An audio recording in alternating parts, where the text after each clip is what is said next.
कम्मो, आज की कहानी भाग 1। मैं जा रही हूँ बाबूजी, 9 बजने वाले हैं।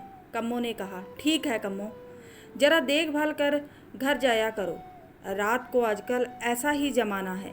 बाबूजी, मुझे अकेले कोई डर नहीं लगता। मैं ऐसे लोगों से बखूबी निपटना जानती हूँ। कम्मो ने राजेश की ओर देखते हुए कहा और कमरे से बाहर निकल गई। कुछ देर बाद राजेश उठे और दरवाज़ा बंद कर बिस्तर पर बैठ गए। राजेश की उम्र 62 साल हो चुकी थी। 2 साल पहले वे एक सरकारी महकमे से अफसर रिटायर हुए थे। परिवार में पत्नी कमला और 2 बेटे विकेश और विजय थे। दोनों बेटों को पढ़ा लिखा कर इंजीनियर बनाया। दोनों ने बेंगलोर में नौकरी कर ली। दोनों की शादी कर दी गई और वे अपनी पत्नियों के साथ खूब मज़े में रह रहे थे। तब तक पत्नी कमला का साथ रहा। राजेश को कुछ भी कमी महसूस ना हुई। नौकरी के दौरान खूब पैसा कमाया। बड़ा 4 कमरों का मकान बना लिया। पिछले साल एक दिन कमला को हार्ट अटैक हुआ और अस्पताल पहुंचने से पहले ही दम तोड़ दिया। कमला के मरने के बाद राजेश बिल्कुल अकेले हो गए। दिन तो किसी तरह कट जाता, पर रात काटनी बहुत मुश्किल हो जाती। विकेश और विजय ने बार बार फ़ोन करके उनको अपने पास बुला लिया। दोनों के घर एक एक महीना बिता कर वे फिर यहाँ अपने मकान में आ गए। सुबह का नाश्ता, सफाई, पोछा व कपड़ों की धुलाई का काम जमुना करती थी। दोपहर व शाम का खाना शांति बनाती थी। एक दिन राजेश ने कहा था, जमुना, मैं चाहता हूँ कि तुम किसी ऐसी काम वाली को ढूंढ दो जो सुबह 9 बजे से रात के 8 बजे तक रहे। सुबह नाश्ते से रात के खाने तक के सारे काम कर सके। ठीक है बाबूजी, मैं तलाश करूँगी, जमुना ने कहा था। एक दिन सुबह जमुना एक औरत को लेकर आई। जमुना ने कहा, बाबूजी, यह कम्मो है। जब मैंने यहाँ काम के बारे में बताया तो यह तैयार हो गई। यह सुबह 9 बजे से रात के 8 बजे तक रहेगी। राजेश ने कम्मो की तरफ देखा। सांवला रंग, गदराया बदन, मोटी मोटी आंखें, उम्र तकरीबन 30-32 साल, माथे पर बिंदी और मांग में सिंदूर। अगले दिन सुबह कम्मो आई तो राजेश अखबार पढ़ रहे थे। कम्मो ने नमस्ते बाबूजी कहा।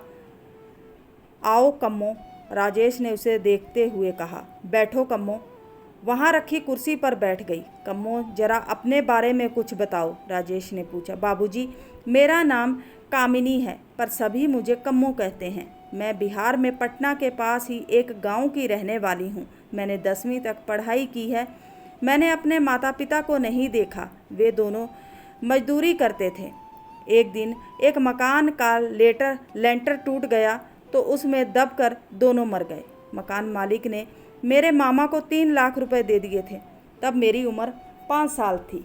मामा मामी ने ही पाला है। 18 साल की उम्र में मामा ने मेरी शादी पास के ही एक गांव में कर दी। शादी के 3 महीने बाद मेरे पति की सड़क हादसे में मौत हो गई। कुछ समय बाद देवर मोहन के साथ मेरी शादी हो गई। वह शहर में एक फैक्ट्री में काम करता था। रोज़ सुबह चला जाता और शाम को लौटता था। मेरी सास नहीं थी।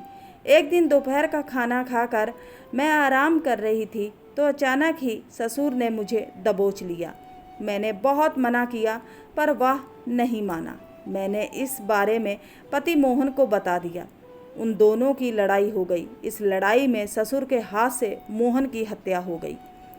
ससुर को पुलिस ने पकड़ लिया। मैं वहाँ उस घर में अकेली कैसे रहती, इसलिए मैं अपने मामा मामी के पास लौट गई। कुछ महीने बाद एक आदमी मामा के घर आया। वह आदमी मेरी तरफ ही देख रहा था। मामा ने मुझे बताया कि यह किशन लाल है, मुजफ्फरनगर का रहने वाला है।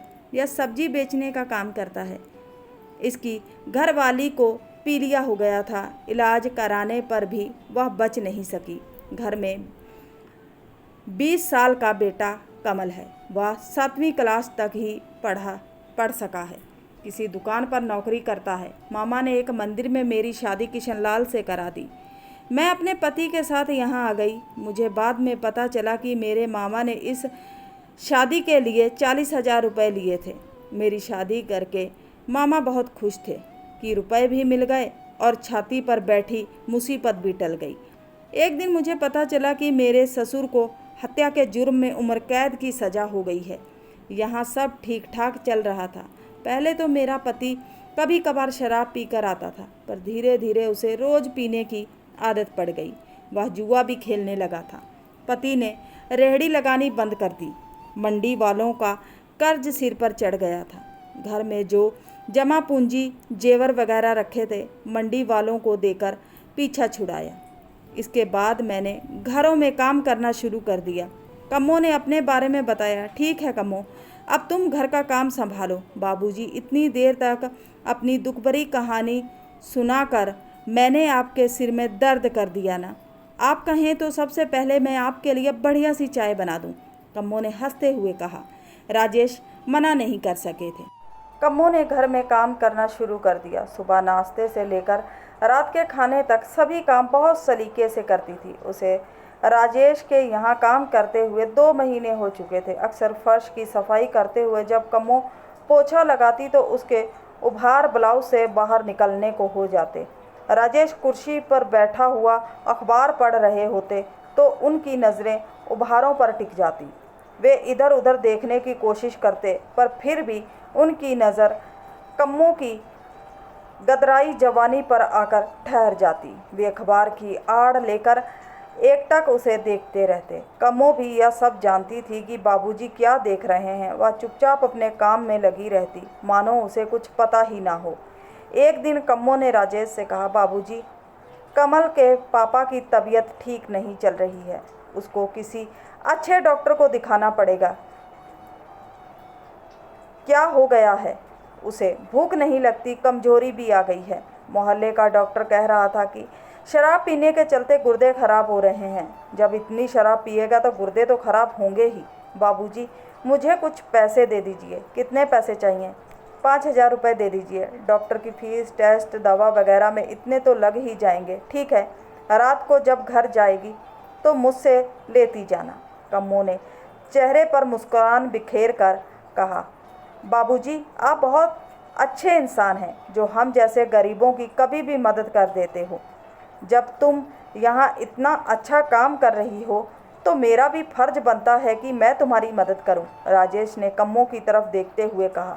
कुछ दिन बाद राजेश का एक पुराना दोस्त मदनलाल दिल्ली से आया। वह उनका पुराना साथी था। वह भी सरकारी नौकरी से रिटायर हुआ था। कम्मो चाय व कुछ खाने का सामान लेकर आई और मेज पर सजाकर चली गई। चाय पीते पीते मदनलाल ने कहा, यार राजेश, यार नौकरानी तो एकदम पटाखा है। कहाँ से ढूंढ कर लाए हो? बस अपने आप ही मिल गई। तो उम्मीद करते हैं आज की कहानी अच्छी लगी होगी। अच्छी लगी है तो सपोर्ट कीजिए। मिलते हैं किसी नई कहानी के साथ। तब तक के लिए बाय।